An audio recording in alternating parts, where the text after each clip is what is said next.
Hello, in today's video we're going to talk about medians and altitudes of triangles. So a median of a triangle is going to intersect at a point called the centroid. And this centroid is going to be 2/3 of the distance from each side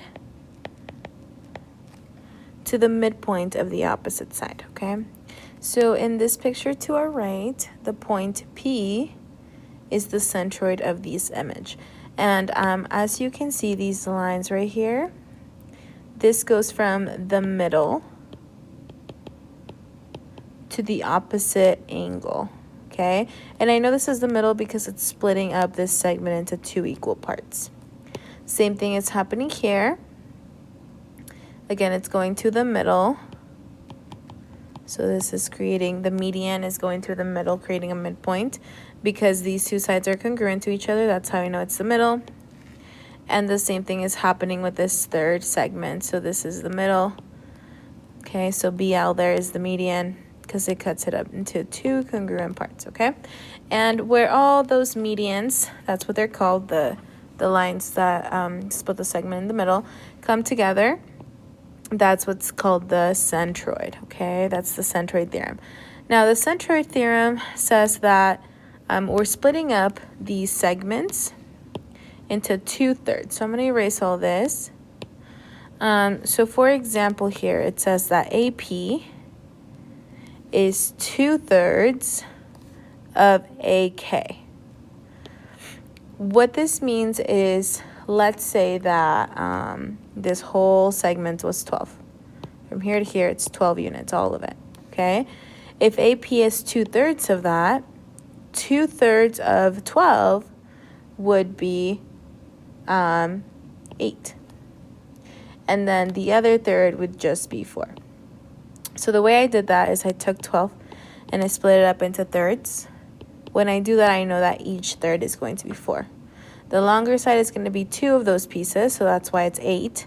The shorter one of those is going to be 1 of those pieces, so just 4. Okay, that's what this is saying. And this goes for all the medians in our picture. So here, this would be 2/3, and this would be 1/3. And this would be 2/3, and this would be 1/3.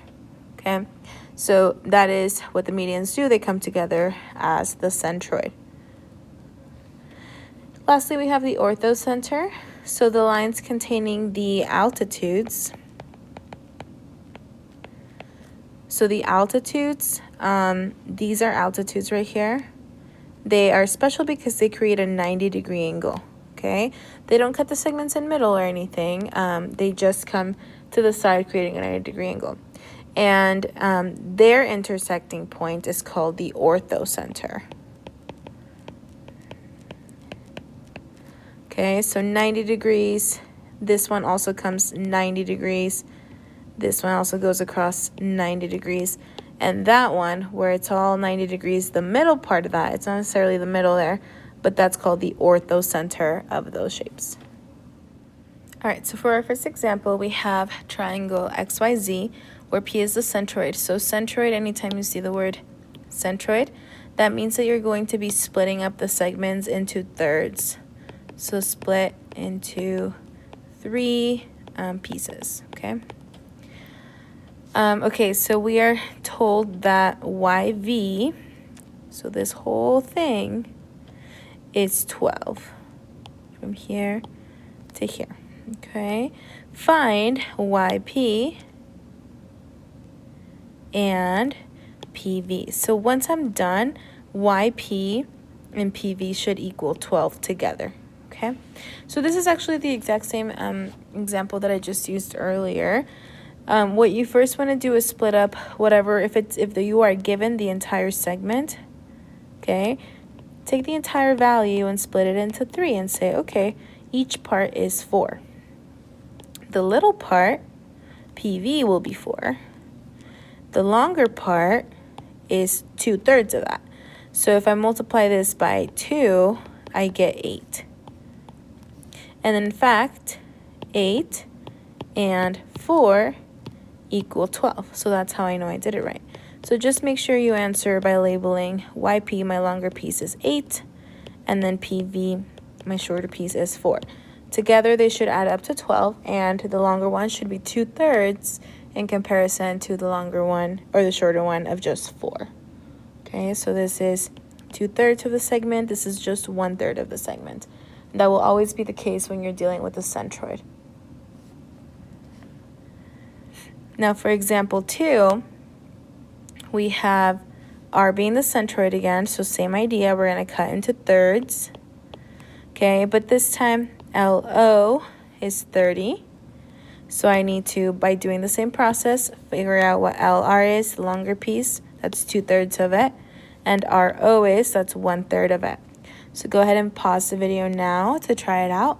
Split 30 into 3, and then distribute 2 parts of that goes one way, 1 part of that goes the other way.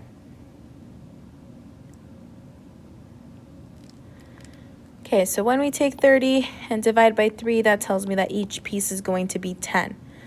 I always know the shorter piece is going to be just 1 part of that, so that's 10, and the longer piece is going to be that times 2. So in this case, LR, the longer piece, comes out to be 20, because that's what 10 times 2 is, that's 20. And remember, when you check your work, LR being 20, RO being 10, together they should add up to the entire segment, which originally L to O was 30, okay? Shouldn't be more, shouldn't be less. So then just go back and make sure you label them. LR was 20, RO was only 10. Again, together they make up 30, and this should be 2/3 of the segment, and this should be only 1/3 of the segment.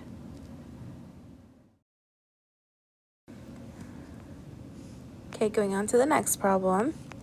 So this time we have another centroid, but it doesn't tell me that this is the centroid. Here's how I know this is a centroid. Because these segments, these medians, are coming through and cutting the opposite side in half. That's what these marks are showing me. Okay, so if I go back to the definition of a centroid, it's telling me that these medians cut it in half. So the point of intersection, that's the centroid. So again, going back to what that means is that it's splitting up these segments into 3 pieces. If I'm trying to find PM, that's this right here, and I'm given JP, this other piece, okay, so I have to use that information to figure out what PM is going to be. So JP, this is my longer piece, so I know that this is going to be 2/3 of something. So if this is 16, this is already 2 pieces of my longer segment.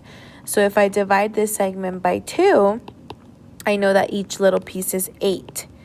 8 per piece, and I know there are 3 pieces total. Okay, so just per piece. So this is 16, and if I were to split it into 3 parts, this would be 8, and this would be 8. So remember, this longer piece is 2/3, and this other piece is only 1/3 of that, which means that PM would be 8, because that's the 1/3 that's missing. Okay. All right. Then we have some more words here, this table with more examples. So a quick review. This right here, what is shown in this case, this is a perpendicular line, but this line specifically is cutting this into 2 equal parts. So this is called a perpendicular bisector. Okay, so it's both creating a 90-degree angle at that segment and also bisecting this into 2 equal parts. A special property that comes with perpendicular bisector is that we have the circumcenter. Okay. And the circumcenter is equidistant from each vertex. So going in here and here and here, those are all the same distance. That's called the circumcenter. Okay. What's going on in this picture here, this segment is cutting this angle in half, and we call that the angle bisector. So it's cutting the angle in half. And with the angle bisector, we have what's called the incenter And this incenter is equidistant from each side of the triangle, okay? So here, here, and here, this incenter is equally away from each side of the segments. Next, we have this line cutting, let me use a different color, line cutting this segment into two, the median, and we just talked about the median. The median cuts the segments into halves, so it's kind of like a bisector. And when all these medians come together, it's called the centroid. Okay. Last one we have here is the altitude. The altitude goes from the angle to the opposite side, creating that 90-degree angle. And when all the altitudes connect, that is called the orthocenter. Okay, so these two are the ones we just talked about, the median, the altitude, the centroid, and the orthocenter. So this is a good way to remember everything with this table. All the different pieces of a triangle, what we could be giving you. Could be a perpendicular bisector, an angle bisector, a median, an altitude, and so on. Okay, so let's go ahead and do this last problem here. P is the incenter of the triangle. If PY, this piece, is 35, and JY, this piece, is 28, find LP. So first what we want to do is think about, okay, what is the incenter? What does that mean? Going back to my table, the incenter is equally away from each side of the triangle. So this side, and this side are all equal. So when I come here, even though I'm looking for LP, that means this side, and this side are all equal to each other. So in this case, even though I'm looking for LP, again, this segment over here, by me finding either of these orange ones, I'm going to find the measurement of LP. So what I have going on is I have a right triangle. Okay, so in this right triangle, I have the value of the hypotenuse, the value of this leg, and I'm missing this leg. Okay, so think about how you find missing sides of a triangle, and that's called the Pythagorean Theorem. So the Pythagorean Theorem tells me that a squared plus b squared equals c squared. Okay, c is going to always be our hypotenuse. This is always the c value. A and b don't matter, so I'm just going to call this a and this b. Okay, so I'm looking for a, I have b, and this you will need your calculator for. You can either subtract 28 squared from both sides. So I have a squared equals, when you enter this in the calculator, just be careful that you are entering 35 squared and then minus a 28 squared. Either way, you should get 441. Now, I'm looking for just a though, not a squared. So to get rid of the squared, I need to take the square root of both sides, giving me the value of a is 21. So because this is 21 and I know that all of these are congruent, then I can say that LP is also 21. Even though I found this side first, based on the definition of what the incenter is, it means all those sides are congruent, so I can just transfer the value over.